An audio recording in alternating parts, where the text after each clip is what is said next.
great first leg of this 1-2-2. So now we head to the Theater of Dreams. United's plus 130 on the three-way line. Barcelona's plus 220, and the draw is plus 210. United just rolled Leicester City. You guys love Barcelona for quite some time. Honestly, they obviously disappointed us in Champions League. But if you go back to basically December of last year, I would say we're talking about how this Barca. Yeah, buy low Barca. But this is basically, do you sell high United?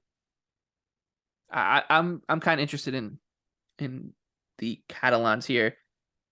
Anthony, what are your thoughts? Yeah, I'm gonna place a bet that I don't think I've ever placed, but it's a fun way of me truly thinking this is a coin flip match. I'm gonna take both teams to score and this match to be a draw, so to go to extra time at plus 310. And the way I see this, I do have a little bit of value on Barca, a little bit, but I think this is something I highlighted earlier. Like, we saw the problems that Barca has every time they go up in attack quality against. They've gotten exposed defensively, and that was very evident with United's kind of just clogging the defensive middle, winning the ball and breaking immediately, which is something they're very good at. Barcelona is very bad at defending they want the game to be slow. United wants it to be fast. And it was a very up and down game, and that favored United in the first leg. I think, based on Ten Hag's comments, this in theory would be a bad spot because United has a cup final on Sunday. But based on Ten Hag's comments to the fans and in the post match today, he's talking about we need to bring it Thursday. We need to go all out. We need to beat Barcelona. So it seems to me that he said, squad rotation and spot be damned. We're putting our best guys out there, and they've been playing really well. Sancho is the player for me. That's the key. That's the ceiling raiser for United, because right now it's just Marcus Rashford. He's unreal, incredible form, but eventually he will cool off. And when he does, the attack's kind of mid.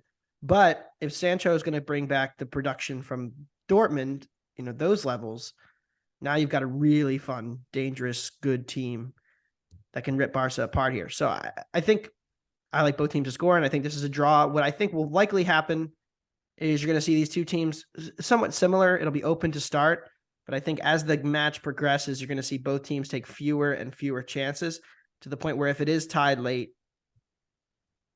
I think you're going to see it turn into a little bit of a stalemate. And if it's not, I really don't trust either defense right now to stop anybody. Because they haven't been able to. Barca was getting every look they wanted from crosses. United was getting in the penalty area with runners at will. So I'm taking both teams to score yes and the draw at plus 310. I think we're going to get some extra free soccer here. No away goal rule anymore. So it's not like at 1-1, Barca has to go for it. So both teams to score and draw. Just like in the first leg. Yeah. BJ, what are your thoughts? Yeah, I don't hate, actually. I was just looking. I don't really hate a look at the over, which is just 2.5 at minus 110 right now. I mean, you guys hit the nail on the head. I mean, United was able to do whatever they wanted against Barcelona. I was really disappointed in Barcelona's counter pressing. That's what makes Barcelona so good. It's when they lose the ball in the final third, they're able to counter press a lot of these lower half sides, and they go win the ball back and going forward. United only had 3 10-plus pass sequences, but they were able to get 15 penalty box shots against Barcelona. It was, I was obviously somebody who hates Manchester United, who's came on this podcast many, many times and say they suck. Oh my gosh, they're terrible. I don't think they're really that terrible anymore. I think they're very, very good. And they're very, very dangerous. And you saw it again today against Leicester. I mean, they absolutely just pumped them. I think it's over 3 expected goals. It was, so again, but now we're in a situation, we have a fixture pile up for Manchester United. We have a cup final on Sunday. But for Barcelona, I mean, now they're going to be without Pedri for an extended period of time. So that's another troublesome thing that they have to deal with. But yeah, it's what you've seen, like you hit the nail on the head, Anthony. It's like when Barcelona is a step in competition, when they have to play teams who can play through pressure and won't just succumb to their counter pressing, it's going to be very difficult. So now you don't have Pedri. Now you don't have Sergio Busquets, who can, two of your best midfielders. I mean, they played ball day in the midfield today against Cadiz. That's more and more. I mean, he's very, very good, but he's also a left back. So it's very troublesome. So I do project 2.97 goals for this one. I mean, who's to say we won't see another chaotic type match like we saw the last time? If United is going to sit deep and counter, like, how is Barcelona going to stop them? Right. That's the thing. So, I mean, we did have 3.2 expected goal or 3.3 expected goals created in the previous meeting, expected threat over 3 combined between the two teams. You don't see that often. So, yeah, I do like over 2.5 goals at minus 110. I think it's way too cheap of a price for given what we saw in that first leg. Yeah, United in a really bad spot put up over 3 expected goals today. And the first like 15 minutes, I was like, oh boy, like United looks terrible. Like they were getting worked. They should have been down a goal.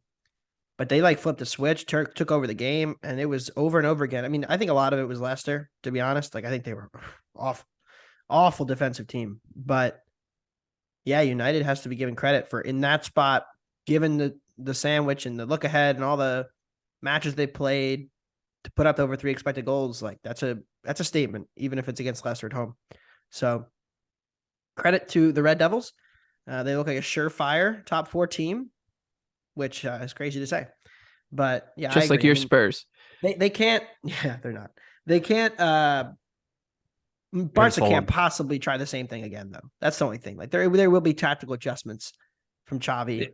Like they can't possibly roll up to Man United and get exposed like that again. They'll give up 4. So yeah, we'll see. It'll be very interesting tactically. Like I'm not a tactician. I'm not Xavi. We'll see what he does, but it'll be a fascinating tie. And honestly, like after the Champions League was kind of dull on Tuesday and Wednesday, I think there were 5 combined goals in 4 matches. The Europa League was electric on Thursday. I mean, they call you the Delco Xavi, though, right? Cadiz also Xavi. Cadiz also put up over an expected goal and had an expected threat of 1.5 against Barcelona. They are one of the worst. Yeah, the defense is overrated. I mean, the defense is not good right now. So they're good, but they're not like the best over. defense in Europe good. Give me the over. The XG says. Yep. Give me the over.